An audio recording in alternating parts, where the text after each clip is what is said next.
national initiative for AI data collection involving collaboration between government, academia and private sector entities can help in this direction. In order to address Indian challenges, I would like to mention a few dimensions. First one is healthcare, where AI-powered diagnostics and telemedicine can bridge gaps in medical access, especially in rural areas. In agriculture, AI-based weather prediction and crop monitoring can enhance productivity and support farmers. In education, AI can personalize learning experiences, making digital education more inclusive. AI should assist policymakers and decision makers by providing data-driven insights, predictive analytics, and scenario planning, while ensuring that human judgment remains central to the governance. Ladies and gentlemen, with this, I would like to conclude my address. We have a lot of more which will come after me, and we will be able to learn from their own experience and interactions with society, science and technology, and overall the market. Artificial intelligence is for a societal transformation. India must lead AI development responsibly so that we could be global leader in AI. It was mentioned that we are the 10th largest investor in AI, but being the 5th largest economy in the world, we need to invest more and become a global leader in AI. Thank you very much for your attention. बहुत बहुत धन्यवाद आदरणीय ambassador Sanjay Kumar Verma जी। बहुत सही आपने कहा कि हमें एआई का अपने हित में प्रयोग करना है और लीड लेनी होगी भारत को, और निश्चित रूप से अपने यशस्वी प्रधानमंत्री नरेंद्र मोदी जी के नेतृत्व में इस पे काम चल रहा है।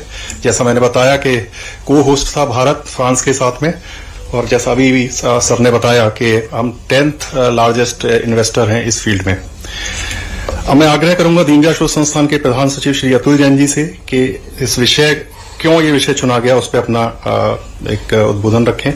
आदरणीय अतुल जैन जी। आप सभी को नमस्कार। आदरणीय मुख्यमंत्री जी डॉक्टर मोहन यादव जी, हम सबके ऊपर बहुत स्नेह रखने वाले हमेशा, और ऐसे विषयों में विशेषकर रुचि लेने वाले, और जहां सामाजिक विषयों का मामला आता हो तो विशेष तौर पर आपकी एक रुचि रहती है।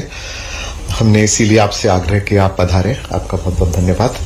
आदरणीय श्री जितिन प्रसाद जी, आप माननीय राज्य मंत्री जी हैं भारत सरकार में, इंफॉर्मेशन टेक्नोलॉजी सब्जेक्ट के जानकार भी हैं, और सब्जेक्ट के लिए आप रिस्पॉन्सिबल भी हम कहें कि सरकार की ओर से तो आपका एक दायित्व था, इसलिए हमने आपसे निवेदन किया कि आज आप भी हम लोगों के बीच में पधारे। आपने स्वीकार किया, धन्यवाद।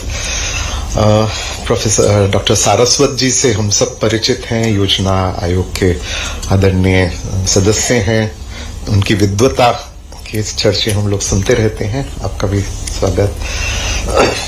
एम्बेसडर वर्मा जी को हमने भी सुना, उनकी विद्वता से परिचित हुए। Professor Sachin Chaturvedi ji, DG RIS, हम सब लोगों के साथ मिलकर और हमारा हर चीज में ध्यान रखने वाले लोगों में हैं, आपका धन्यवाद। Madhya Pradesh science and technology council के डॉक्टर अनिल कोठारी जी, उसके डायरेक्टर जनरल भी यहाँ मौजूद हैं। यहाँ सभा में जो अपना सेमिनार है, इसमें जो अभी अमिताभ जी भी बता रहे थे, सचिन जी ने भी बताया कि डिफरेंट फील्ड से जो लोग आए हैं, उनमें एकेडमिशियंस हैं, सोशल साइंटिस्ट्स एक बहुत इम्पोर्टेंट सेगमेंट होता है जिसपे कई बार ध्यान निकल जाता है, स्किप हो जाता है। तो हमने प्रयास किया कि सोशल साइंटिस्ट भी रहे हैं, बहुत सारे वाइस चांसलर्स हम लोगों के बीच में मौजूद हैं, उन सबका भी आभार। टेक्नोलॉजिस्ट यहाँ टेक्नोक्रेट्स हैं, सब हैं। तो हमारा आज का जो दिन भर का विषय रहने वाला है, उसको तो मैं बहुत छोटे से थीम के तौर पर आप सब लोगों के सामने प्रस्तुत करना चाहूंगा, लेकिन मैं इसमें एक निवेदन ये करूंगा, आपको जो मंचासीन अतिथि हैं उनको थोड़ा सा कष्ट होगा, पीछे एक मिनट के लिए गर्दन गंवानी होगी। एक तो इसमें जो हम लोगों ने विषय रखा है, ये है थीम है AI inside handle with care, यानी एआई हमारे लिए जरूरी है, बहुत जरूरी है, लेकिन जैसा अभी मिस्टर वर्मा जी भी बता रहे थे कि कितना हैंडल विथ केयर करने वाली चीज है, बहुत नाजुक चीज है, तो बहुत संभल के हम लोगों को इसके बारे में काम करना होगा। ये तो दिन भर की अपनी बातचीत में आएगा। मैं एक आपको छोटा सा एक क्लिप्स दिखाएंगे 2, और आपको उससे हम थीम सेट करेंगे। आपको आवाज से भी पर्याप्त रहेगा, मुड़ सकेंगे तो देखिएगा। इसको चलाएंगे।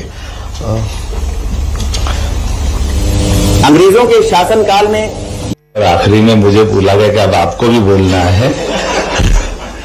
मैं बड़ा मुश्किल में हूं कि जो बोला उसके अलावा क्या लूंगा। जितनी बातें आ गई एआई की, एक दृष्टांत सुनाता पुराना जो हम सबके ध्यान में आएगा।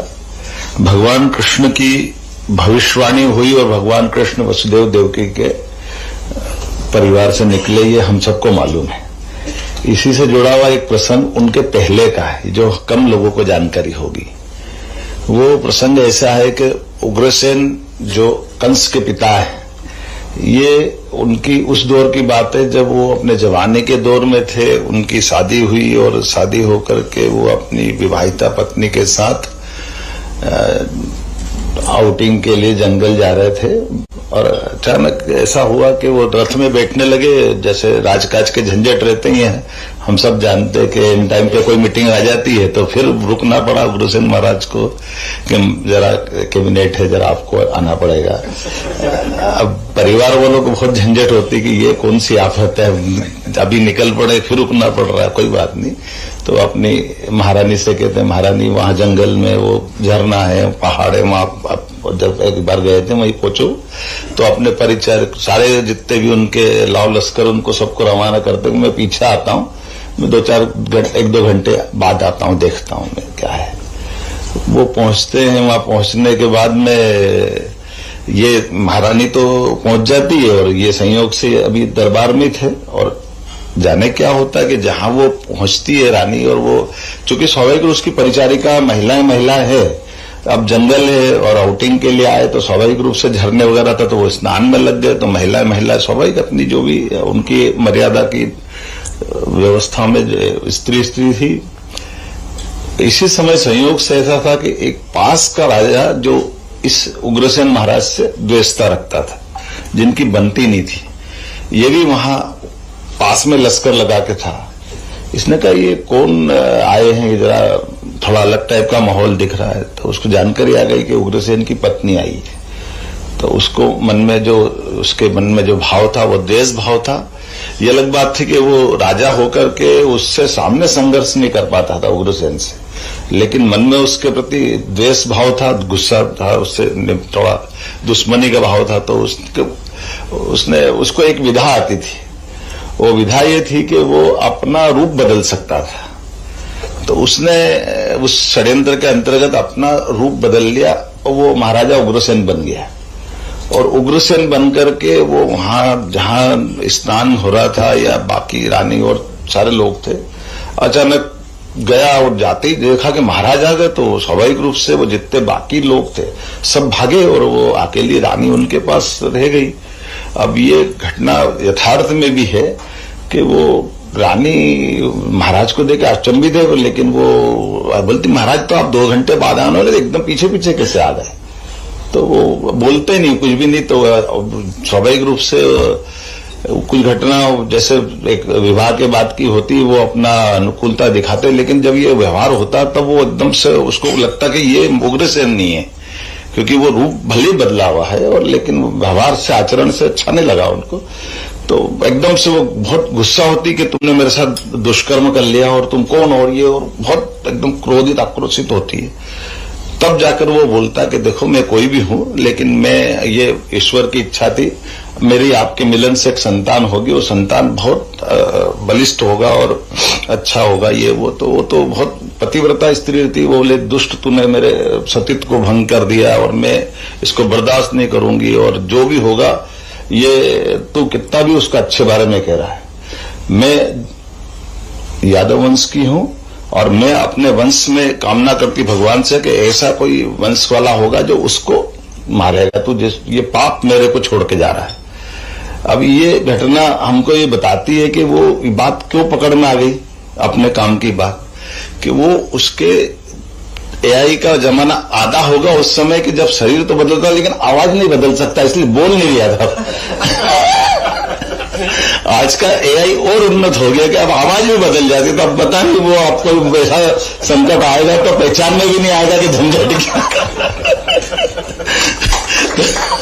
तो भगवान कृष्ण की भविष्यवाणी के पहले कंस की भविष्यवाणी ये उस समय हुई थी, उस घटना से। ये मैं उस प्रसंग से जोड़ करके ये जो अभी अपन नुकसान फायदे की बात जोड़ रहे हैं कि एआई के आने से नुकसान, एआई के आने से फायदे, ये बात सही है कि हमारी मस्तिष्क की अवस्था को देख करके जिस प्रकार के नए नए खोज हो रही है, जैसे हम अपने स्कूली जीवन को याद करें तो विज्ञान एक अभिशाप है या विज्ञान एक वरदान है, सबने निबंध लिखे होंगे और कई सारी बातें सबके जीवन से निकली होगी, और इन सारी बातों से वो दौर भी निकले होंगे जब कंप्यूटर आया तो हाहाकार मचा था, अरे कंप्यूटर आ गया तो सब बेरोजगार हो जाएंगे, क्या होगा, कहां से संकट आ गया, इंटरनेट आया तो घर घर बिगड़ जाएंगे, कितनी प्रकार की बात है। ये सब बातें तो आएगी, लेकिन ये बात भी सही कि उसमें अच्छाई भी और बुराई भी है, दोनों तरह की बात है। ऐसे में एआई का जमाना तो उसमें अच्छाई भी बुराई भी, सरकार के माध्यम से जो फायदे हो सकते हैं वो सारे विद्वानों ने बताए, संकट भी बताए, जो आशंक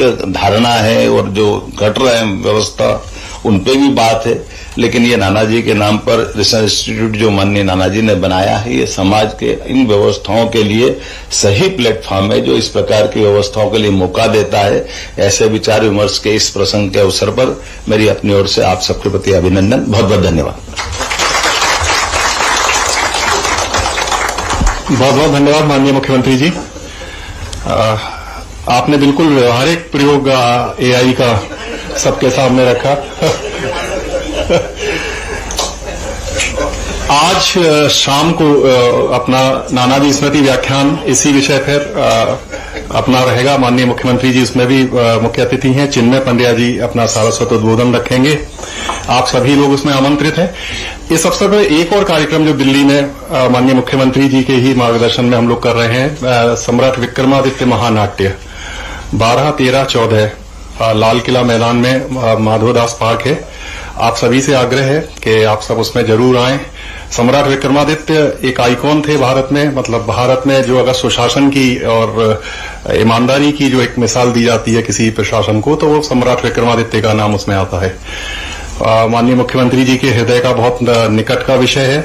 बहुत पहले से मुख्यमंत्री जी जो विक्रम संवत वाला कैलेंडर है और उसके बारे में जो सब चीजें उस पर काम करते रहे हैं।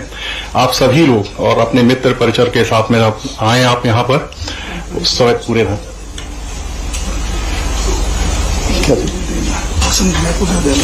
अच्छा